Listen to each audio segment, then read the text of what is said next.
Hi, my name is Mary. Today FM plays the best music in Lambasa. Today FM rocks. My name is Thomas. I'm here in Nakasi and I like to listen to Today FM because it rocks. My name is Milinia. Today FM rocks here in Singatoka. My name is Alfriti and Today FM rocks here in Tabwa. My name is Mary Jane. I love listening to Today FM here in Ba. Today FM rocks. My name is Ilaiti Ambal and I love listening to Today FM. Today FM rocks here in Osur. Today's hit music on Today FM. In the news tonight, 6 die in horrific road accident. Police warns public to refrain from circulating accident pictures. An economy should not be politicized, says Minister. From the studios of FBC Suba, Amrita Sagar. Leading the bulletin tonight in what is being described as one of the most horrific accidents in recent time. 6 people have been confirmed dead after an accident this morning.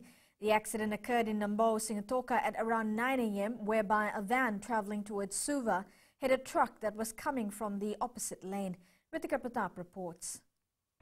Rusiate Kina, who lives in Nokorokula around 200 meters away from this accident site, was one of the first to offer help to the accident victims. I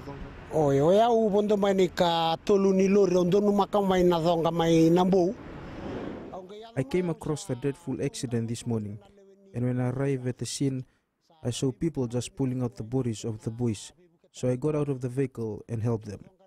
The bodies were just lying on the ground motionless, and police arrived later. It was a shocking scene. Police say among those confirmed to be dead include the van driver and his 3 passengers and the truck driver and his passenger. We're still trying to get together all the figures from the numbers or the details of the other passengers that are involved in their condition. We're working closely with the health authorities. Once we get a confirmation of that, then we'll be able to release. Bystanders have told FBC News both vehicles were trying to overtake at the bend.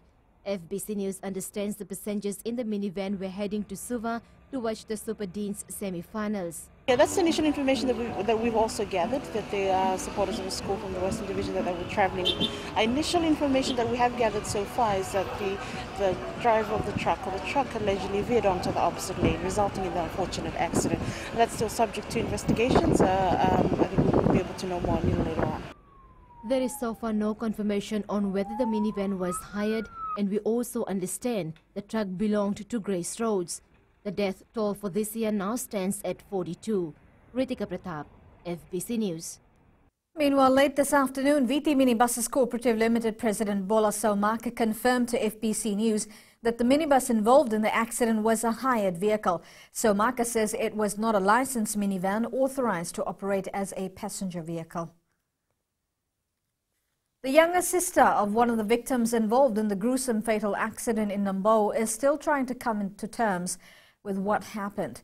Akanisi Roma told FBC News she did not even get a chance to say goodbye to her brother as they had left for Suva early this morning. Felipe Caso has more.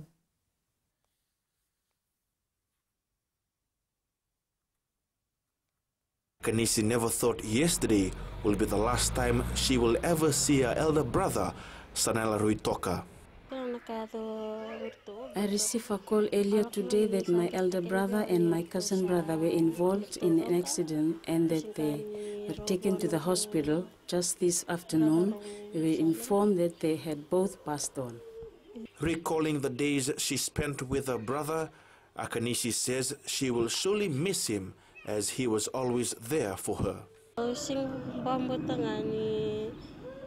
I still cannot believe what has happened. My elder brother and we were really close, and anything I needed he would get for me. He was the one that supported me in my education.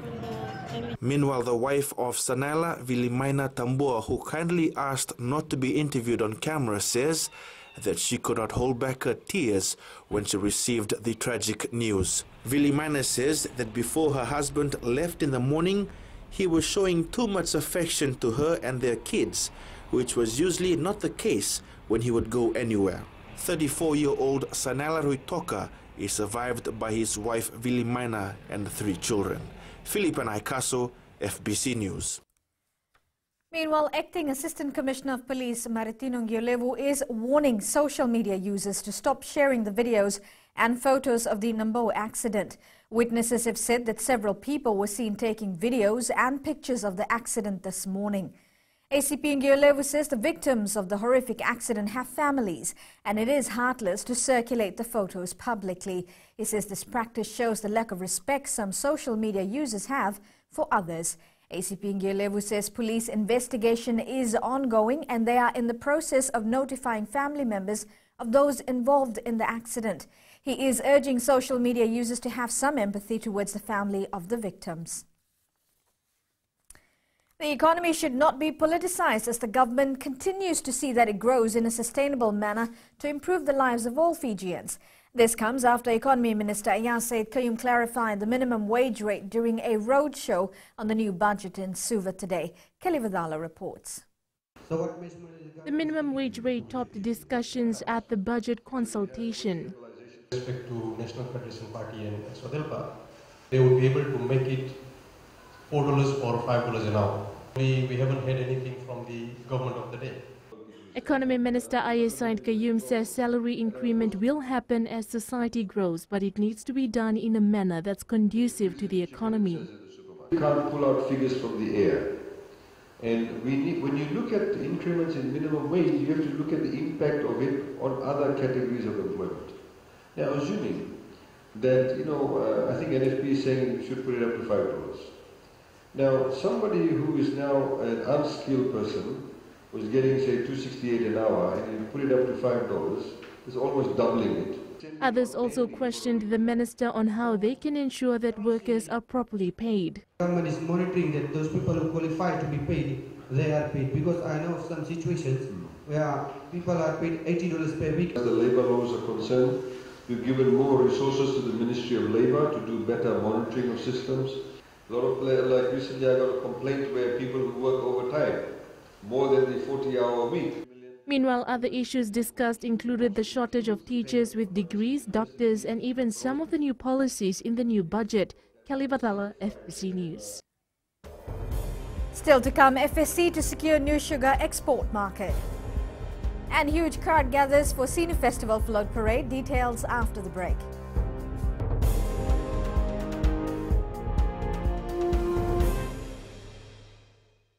Bula, nevan go malakay leloma, ngongai nakas ondu magrong ng Bula FM, namban dua na sere. Hoya ubasit sai sa Ilambasa, ya ondu talita na warong ng Bula FM, namban dua na sere. Guya do tumeli ako na tao no hinga toka, talita kina na warong ng Bula FM, namban dua na sere.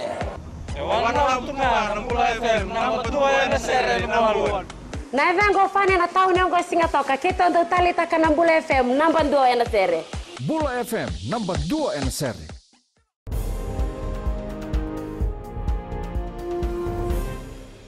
The Employment Ministry will try its best to resolve the 2,000 pending compensation cases recorded since 2012. Minister Chone Usamate says out of this number, over 1,100 cases of workplace injuries were recorded last year, with 4 deaths during the same period. Savara Tambor reports out of the 1,128 cases of injury, 360 are settled, while 3 out of the 4 death cases have been resolved. One of the major focuses of the ministry is to ensure all 2,000 pending cases are settled before the new no-fault based scheme comes into effect. According to Samate, under the current scheme, it has always been a struggle to pay workers what is due to them. If somebody gets hurt, first of all, we have to assign who's at fault. Then after that, we have to get the employer to agree to pay for the compensation. The ministry had also noticed that some workers would like to be compensated following accidents at workplaces in the past 10 to 15 years, which shouldn't be the case. 3 years to report, and within 6 years, we must have finished the process for the payment of the compensation. Director Occupational Health and Safety Thomas Sikama says it's vital for employers to report any injury or death at their workplace. They must report all injuries within 7 days. And death within 14 days. More than 200 doctors have been trained in an effort by the ministry to reduce the time it takes to process these cases and get more consistency in the way the doctors assesses each injury at workplaces. Sabera Tambua, FBC News. The Fiji Sugar Corporation is working with brokers in Singapore to look at opportunities for export into their market. FSC Chief Executive Graham Clark says Singapore is a hub for Asia, and this will help FSC attain other Asian markets as well. Catherine Krishna reports. The FSC says securing a Singapore market for sugar export means more exposure of Fijian sugar not only in Singapore but other Asian countries as well. The taste preferences in China are changing rapidly, and they're moving in the direction of health consciousness, what's happening in the developed world and what have you. And brown sugar of the type we supply from Fiji is really sought after. Chair Vishnu Mohan says the FSC has already secured their newest market in China. Important thing is to diversify the markets and finding new markets. And I'm pleased to say we are actually finding success, as is demonstrated by the shipment to China, which will happen in November. Clark says the FSC is also trying to get the best price for Fiji's sugar by looking at non-traditional markets. Catherine Krishna, FBC News. The people of Kiowa have been commended for keeping their cultural artifacts alive generation after generation.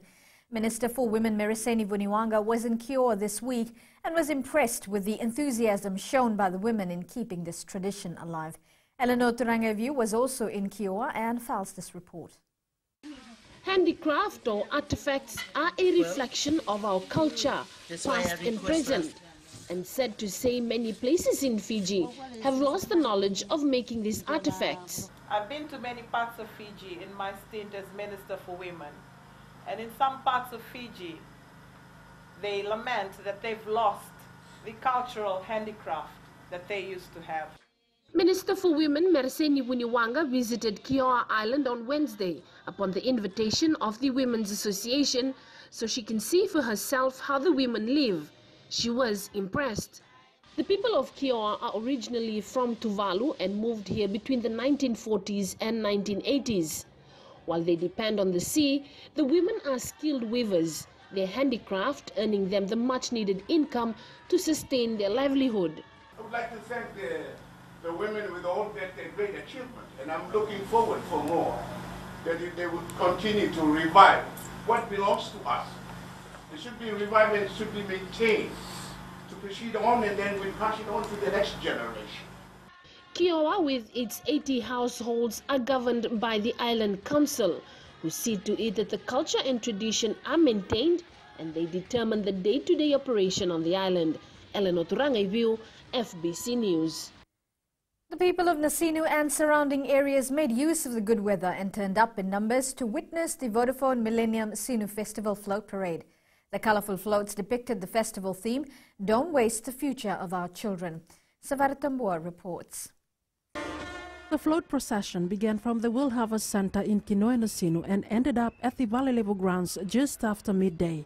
The fund that we raised from this festival will be used entirely for the beautification and cleaning of the environment in Nasinu. As you know, Nasinu is the biggest municipality in Fiji, and we have at this point in time about 94,000 people. That's only the ratepayers number, but including the other informal settlement residents, we have a total altogether into 120,000. The Best Float Award went to Miss Ayam Woman Esther Wulon Watete.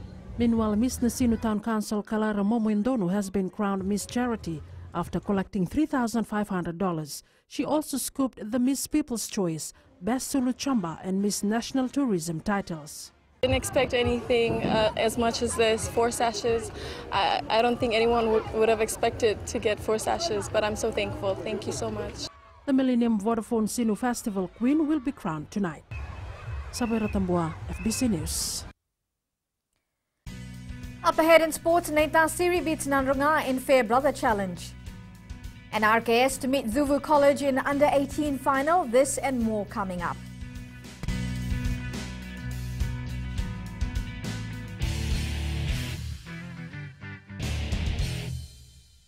Lola, I am Eleanor. For the best classic hits, I only listen to Gold FM here in Singapore.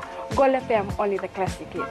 My name is Seni Rawa. I love listening to Gold FM here in Nosuri. Gold FM, only the classic hits. My name is Dino. I'm from Outrigger, Koroko, Singapore. I love listening to Gold FM, only the classic hits. My name is Salote. I love listening to Gold FM here in Nosuri. Gold FM, only the classic hits. Bula, my name is Mariva. Gold FM plays the best classics here in Outrigger, Singatoka. Gold FM, only the classic hits.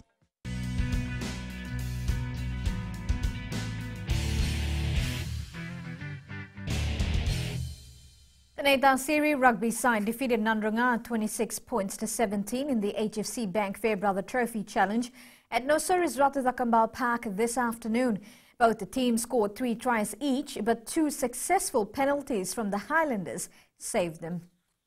Flag. It's still there for Nandrunga, and Naita Siri looks like they've turned it over, and they're tussling for it, and chance here for Naita Siri. The run is good. Frank Lomani gets the try. The shot.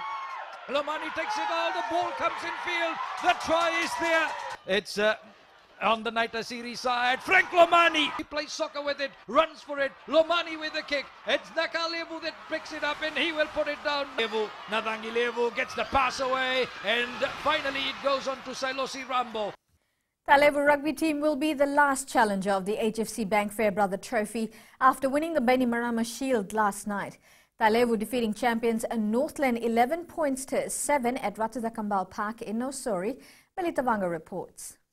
It was a grueling first half as several attempts by both the teams to score tries were unsuccessful. This is where we are. We expected this. And we expected to make a comeback this year. The second half brought luck to the Talevu side as Inoki Leweni scored the first try in less than 5 minutes, giving his team an 8-point lead. I want to give thanks to the boys for giving all the effort in the game today. I did not accept what I've received today with what they have done on the field. This did not dampen the spirits of the Northland players who continued their attacks until they were awarded a penalty try. However, it was not enough as Ethnia Roko Tiwas's drop goal sealed Talevu's victory. Competing just to the rules. And Northland is a good team too. And we achieved to win too. Talevu team manager Levani Matea says they did their homework on their opponents before the match. It's the third time we have met. And in our last 2 encounters, we know their strength. So there was a plan put in place by our coaching staff. Talevu walked away with $2,000 prize money, and Autikon Dominic Kimbao was awarded the man of the match. They will be the last challenger of the Fairbrother Trophy next weekend. Melitavanga, FBC Sports. Tukandalbulevu School will face Duvu College in the final of the under-18 grade at the Fiji Secondary School's Powerade Super Deans Rugby Championship. RKS brought the curtains down with a deserving 36-5 win over Ratu Navula College. The Nandi-based side scored the first try of the match through halfback Ratu Osea Wanganivatu and led 5-3 at one stage in the first spell. However, it was all RKS after that. A try to wing Osea Natonga saw the side lead 11-5 at the break. Natonga added another 2 in the second spell, while his wing counterpart Apolosi Senimbuli grabbed another 2 as the RNC side looked depleted.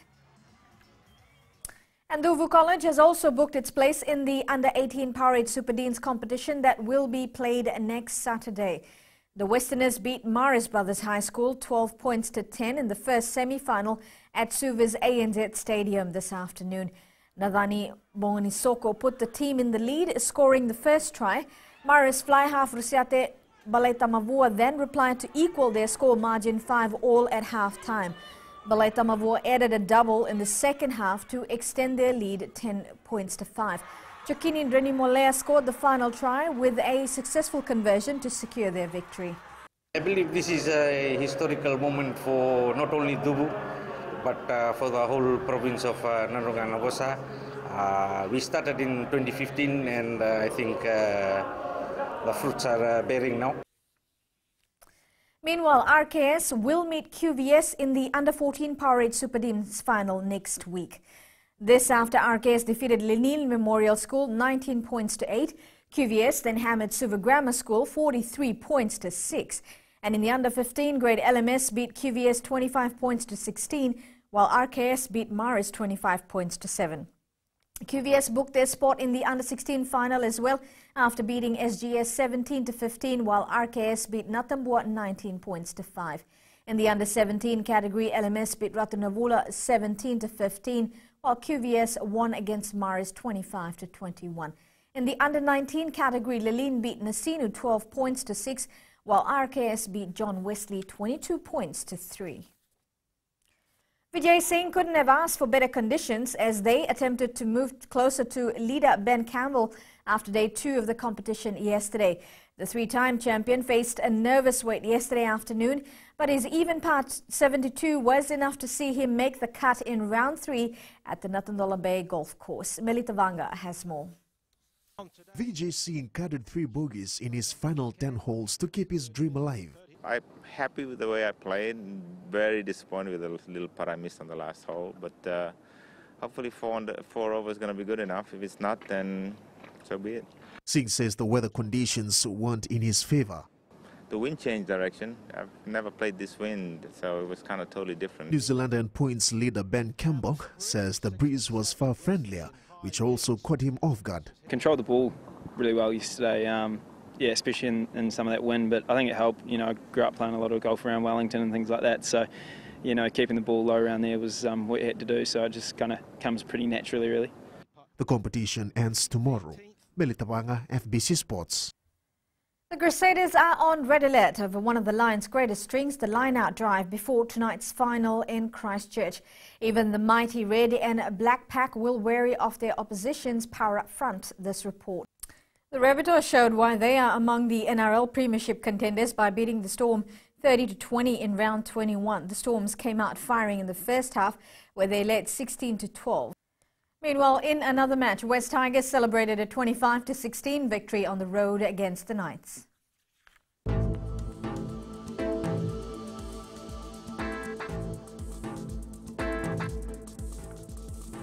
Taking a look at today's weather, generally fine and cool weather conditions prevailed over the country today. Now looking at the west, pleasant conditions with more sun than clouds.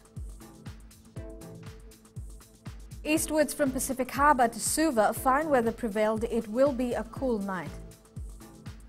And up north, sunny to partly cloudy, cool at night here as well. At sea, moderate to fresh southerly winds, moderate to rough seas. Now for the tides, high tide is at 12:09 tomorrow morning with a low tide at 6:29 a.m. A sunrise will be at 6:32. For tomorrow, it will be fine, apart from a few brief showers over the eastern parts and the interior of the larger islands. It will be cool at night. Tomorrow's temperatures, all centres will remain warm at around 28 degrees.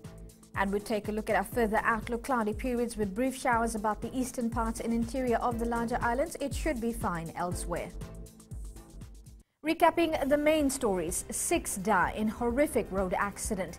Police warns public to refrain from circulating accident pictures. An economy should not be politicized, says Minister. Now for these stories and others, you can tune in daily to our sister radio station Gold FM to our poll questions segment. This week we're asking, should those caught drunk driving have their license taken away indefinitely? Visit our FBC website to answer. Well, you can always send us newsworthy pictures and videos on email, fbcnews@fbc.com.fj, or share it with us via our Facebook page, FBC News, or you can also follow and tweet us your news tips at FBC News or simply hashtag FBC News.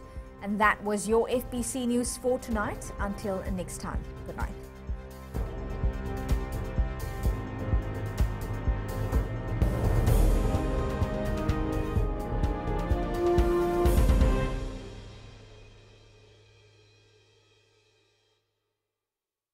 Hi, I'm Jyotishma. I'm from Singatoka. I love listening to Mirchi FM. Mirchi FM is hot.